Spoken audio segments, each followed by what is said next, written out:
अस्सलाम वालेकुम अरशद भाई। सलाम अदनान भाई। आज आपकी मैं वीडियो बना रहा हूँ। आपने दो दाने निकालने हैं, एक बिल्कुल लाल एक सफ़ेद। शर्त मंजूर है जी? शर्त नहीं बल्कि मैं आपका जो है ना कारीगरी देखना चाहता हूँ, तजुर्बा देखना चाहता हूँ। चलो बिस्मिल्लाह करें। सबसे पहले आपने कच्चा दाना निकालना है, ठीक है? हाँ जी निकालो कच्चा। चलो चलो इसमें सारा ये कच्चा है या लाल है? कच्चा है। चलो जी ठीक है। दो टोटे करो, दो टोटे। चलो टक लगा दो, बिस्मिल्लाह करो। पंजाब वाले ना? पंजाब में गए, सिंध में? अच्छा, पंजाब वाले को आना, क्योंकि सिंध में तो आज ये देखो भाई, ये देखो भाई।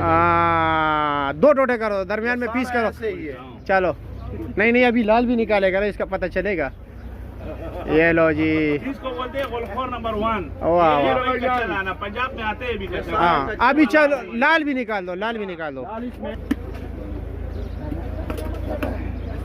ये है लाल, ये लाल होगा भाई।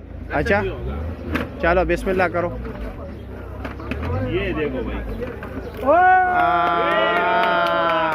जबरदस्त यार, जबरदस्त। बिल्कुल है जी, बिल्कुल है जी।